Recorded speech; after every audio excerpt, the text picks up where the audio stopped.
All righty, we're going live on one stream.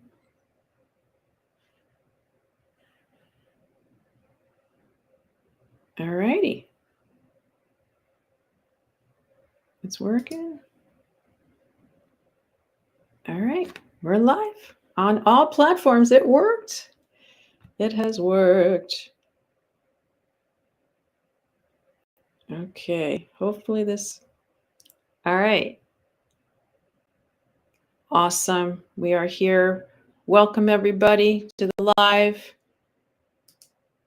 Oh, I'm so glad it's working today. What a morning. Hi everyone, it's Rita. Look, I wanted to ask you, are you feeling like things are ramping up right now with the energy, whether it's the holidays or stuff with your family or your work schedule? I know that's something that's really happening on my end is all of a sudden everyone wants to have a meeting with you. People want to do events. I know the whole Black Friday thing is big now. So people are scrambling to put things up, or my kids are starting to send me their Christmas lists. And so like, I got to go shopping. So are you feeling that? What are you feeling? I want you to put in the comment section, like, where is it speeding up for you? Where is it speeding up? So I'm just going to write.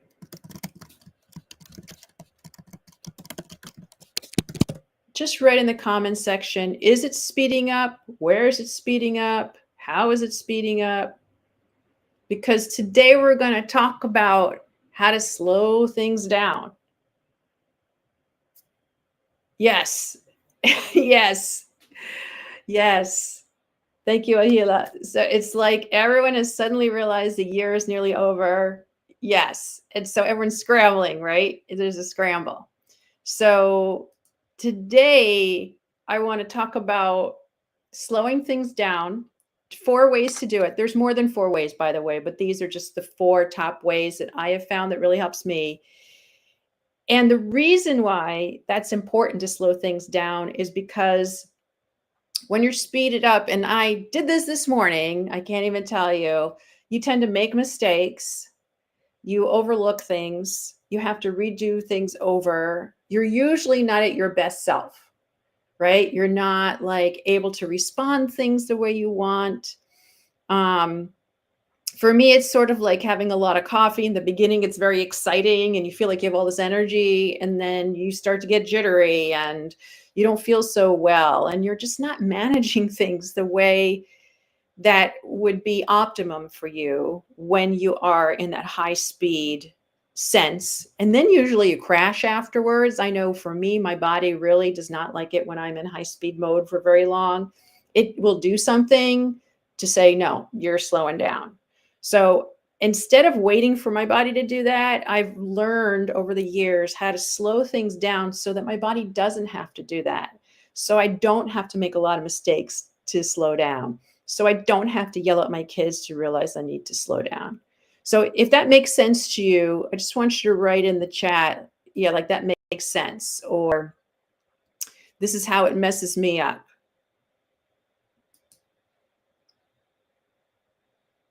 Okay, we're going to go into the 4 ways. So get out a piece of paper and a pen, and we're going to talk about each of these 4 ways.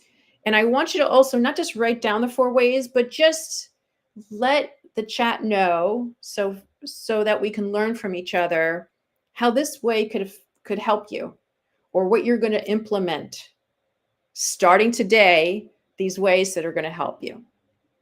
Okay. So you ready for step number 1? If you're ready, put ready if you're ready. Okay, makes sense to self-correct before actually crashing. Yes, that is a great way to put it. Thank you for saying that in such a clear way. Okay, so the first way to slow down is to create a morning routine that supports you. Okay, so most people have some sort of morning routine. Whether it supports them or not is questionable. So a lot of people are fly out of bed, get in the shower, grab something to eat, and run out the door. For some people, that's the morning routine. The question is, does that support you? Maybe for some it does. I know for me that would not be the most supportive morning. So the idea here is not to start the morning in speed up mode. So not racing through your house or your apartment. Give yourself time and space. So that may be to wake up a little earlier. Or if waking up earlier is going to stress you out even more, maybe it's to drop some of the stuff that you usually do in the morning and wait. So one of the things that is really helpful is don't get on your phone right away, right? Like start off with activities in the morning that are going to be calming and slowing. It could be meditating for a minute, 5 minutes, doesn't have to be an hour. Meditating or journaling or with silence or with some calming music, something that's going to just ground you and slow it down, not speed it up right away. Maybe it's what you're drinking or eating in the morning. For some people, eating is very grounding. For other people, not eating is helpful. Are you drinking a lot of caffeine? I know for me, I had to get off the coffee. I graduated to green tea or matcha. That may be too much caffeine for you. Maybe it's herbal tea or it's just water. Or something else, whatever it is, whatever supports you. If I've learned anything, and if you take anything from this, it has to work for you. There are a lot of things that work for a lot of people that don't work for me. And I had to learn that over the years, that it's okay to not do that if it doesn't support you. So what is it in your morning that either does help you slow down or you would like to incorporate starting today that will help you slow down? Put it in the chat. What do I mean by support? What I mean by support is something that works for you, something that is going to improve your life, something that's going to help you slow down, something that's going to help you feel better in your body. Is that helpful? By support? Maybe it will help you be more effective, more efficient, more calm, more compassionate for yourself, more prepared. Whatever supports you, makes your life easier and better and is sustainable that you can do. Okay, you ready for number 2? So write down what you're going to do in your morning routine. Maybe you have a fantastic morning routine and you're just going to continue that. But is there something about your routine that you could improve to help you slow down? The next one is very simple. Find time. I know that sounds like an impossibility, even if it's for a minute or 30 seconds, to pause. So I do this throughout my day. Whether it's I pause by just sitting in my chair and closing my eyes and breathing, or I have a lovely tree in my backyard that I sometimes just take my eyes away from the screen and I look outside and I look at the tree. It doesn't have to be for a long time. It's literally just to break things up, to get your attention. You pause. It's kind of like rebooting your computer. Sometimes your computer stops working because it's overworked. You need to reboot yourself. So pause throughout the day. This could be just interrupt what you're doing, get a snack, breathe, take a walk, stretch, drink water. This is not an extra. This is a non-negotiable. This helps slow things down when you pause. Let me know if that makes sense. How's everybody doing? So I do it kind of spontaneously now. And sometimes I have to be sped up in order to pay attention to pause. But you can put in your schedule, pause. You literally can write it. I have a paper schedule or your computer schedule, whatever it is. With the other way, whatever way it is that you organize your day, write pause. And you can even write what you're going to do. I'm going to breathe. I'm going to take a walk. I'm going to have a cup of tea. I'm going to walk around the room, whatever it is. I'm going to take a dance break. Whatever helps you to pause, interrupt, and calm. That helps to slow things down. Okay. So you're going to write on your piece of paper, I'm going to pause. These are the ways I can pause. And then where can you fit them in your day? Even just doing that a couple times a day is going to make a difference. And then it becomes the default. Okay, you ready for number 3? If you're ready for number 3, put ready in the chat. Okay, next, number 3. Number 3 is look at your ideal day. I want you to write down your ideal day from the time you wake up to the time you go to sleep. So in your ideal day, what you would love to experience in your day. So it could be I wake up feeling refreshed. I meditate. I have a delicious breakfast. I go take a walk. Work goes smoothly. I have wonderful meetings. I have great phone calls, whatever it is. I have a delicious lunch, or I go out to lunch, or I take a walk, whatever it is in your ideal day. This is a great exercise to do in general. What's your ideal day look like? It could be things that you already experience or you'd like to experience. Maybe you've had an ideal day and you think back at that day and you go, wow, that was such a great day. I wish every day was like that. So once you have that ideal day, and you can put in the chat, what's ideal to you? Because maybe you're going to inspire others.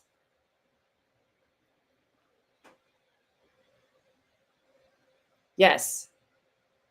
I know it does sound easy to do the pausing, but sometimes it's hard.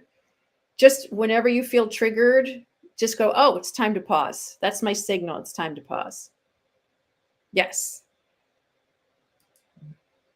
So once you write down your ideal day, so give yourself a couple minutes to do that. And you may add items as the day goes on that you haven't thought of. The whole idea of writing down your ideal day is to put it in front of you so that your mind can absorb it.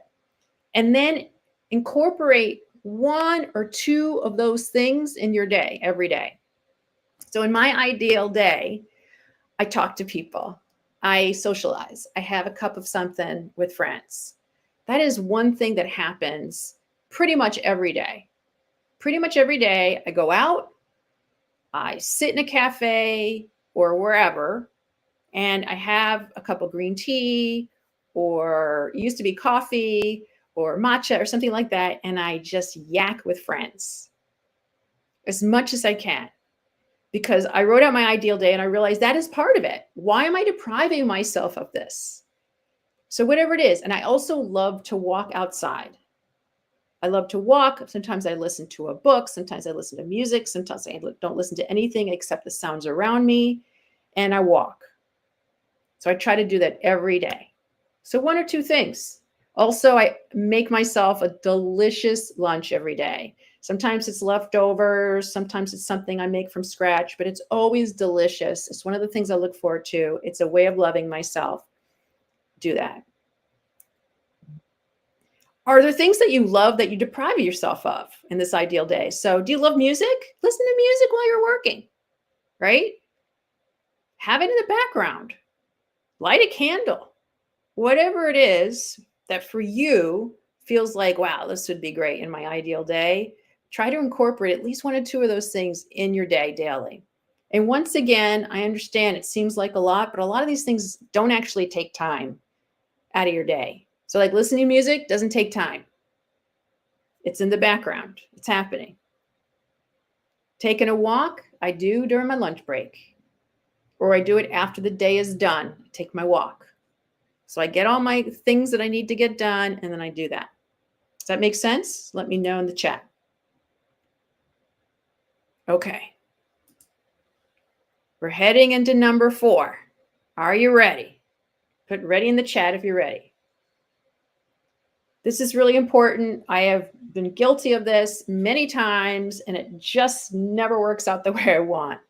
Number 4 to slow things down is don't do work as you're winding down in your day. What I mean by this is there's a tendency for when people are trying to relax, they pump themselves up with work. Now, I understand there are exceptions to this rule. If you have a hard deadline and you're behind, if it's a very special project, I get it. But in general, when you're doing work, especially work that's tedious or work that is going to raise your blood pressure or make you feel like you're speeding up, don't do it at a time of day where you're trying to wind down. Do that stuff in the beginning of the day. After you've done your morning routine, hop into those things and do them to the best of your ability. But when you're winding down at the end of the day and you're trying to relax your body, you don't want to be doing that stuff unless you absolutely have to. And for the most part, you don't absolutely have to. So the reason for this is that we do have a natural rhythm in our bodies. And when you honor that, your body will reward you. When you fight against it, the body says, whoa, what are you doing? I need to stop this. You're more likely to get sick, more likely not to feel well, get headaches or whatever. So pick the time of day that's the best to do the concentration or high energy tasks. Towards the end of the day is usually not the best time. When you're winding down, you want to be doing things like stretching, reading, listening to music, journaling, maybe watching a show, not a lot of screen time. I know I'm guilty of watching too much screens. Being with your loved ones, cuddling, meditating. You want to set yourself up for a good night's sleep. Why do you want to set yourself up for a good night's sleep? Because when you rest your body properly, you don't have to speed the next day. You wake up in a mindset where everything feels better when you've had a good night's sleep. If you haven't had a good night's sleep in a while, you would be amazed how good you feel when you've actually had a good night's sleep. Everything's so much easier. Now, at the end of the day, when you're winding down, a great thing to do, a wonderful practice, is to have a gratitude list, is to reflect upon your day and look at what went really well. What am I feeling grateful for? What am I really appreciating? The people, the things, the events that I feel grateful for. And the reason why that is so powerful when you do that at the end of the day, it helps you to relax. It helps your mind to focus on what's going really well. And when you focus, whatever you focus on increases, you're just going to think of more things to be grateful for. It's a great way to actually calm the system and slow down.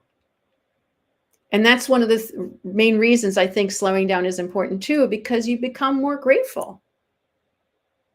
You can experience more things when you slow down. When you're speeding up, it's kind of like you're water skiing on top of the water when you're speeding up. But when you slow down, you kind of go into the water and you experience more. You experience more of life. And when you experience more of life, your relationship to life changes for the better. And when your relationship to life changes for the better, life is so much easier and more fulfilling. So let me know in the chat which one of the 4, which is having in the morning routine that supports you, to pause in your day, to look at your ideal day and to incorporate 1 or 2 of those items, and to not do sped up things or work while you're winding down in your day. Which one of those you feel like, yeah, that makes sense to me. I learned something. What's your takeaway today? And what are you going to incorporate in the next few weeks over the holiday season between now and the beginning of the new year? Can you incorporate in your day, maybe all four, that's going to help you slow down and appreciate it? So I hope this was helpful to you. If you want more of this kind of stuff, I highly recommend that you get on my mailing list. You can do it on my website just by going to my website, becomingawake.com. If you're in the Calm Mom Alliance, you're probably on my mailing list, but if you're not, let me know and I will direct you about how to do that. If you want to become part of Calm Mom Alliance, let me know in the chat and I will send you the link. It's literally Calm Mom Alliance in Facebook. But there's so much going on in this group. People are really getting involved and engaging. We have a lot of practitioners who can help you with all sorts of things. I'm meeting all sorts of people who are doing fascinating and wonderfully helpful things for moms, including myself. If you're looking for tips, come to the group. And then, of course, look for any workshops that I'm doing. I do them on Alignable. I do them on LinkedIn. Connect with me. I want to know what's going on with you and how I can help you. The next live I'll be doing is next Thursday at the same time, 11 a.m. Eastern Standard Time. And in the Calm Mom group, next week, I'm going to be doing a workshop on Wednesday at 10 a.m. Eastern, all about how to become more calm, cool, and connected to yourself at this time of year. And it's literally the day before Thanksgiving, so you may really want to be in that one. All right, guys, let me know in the chat how this was, what you'd like to hear more about, what's most helpful to you. And if there's a topic you want me to talk about, please let me know below. All right, you guys have a great day, and I'll talk to you soon. Take care. Bye.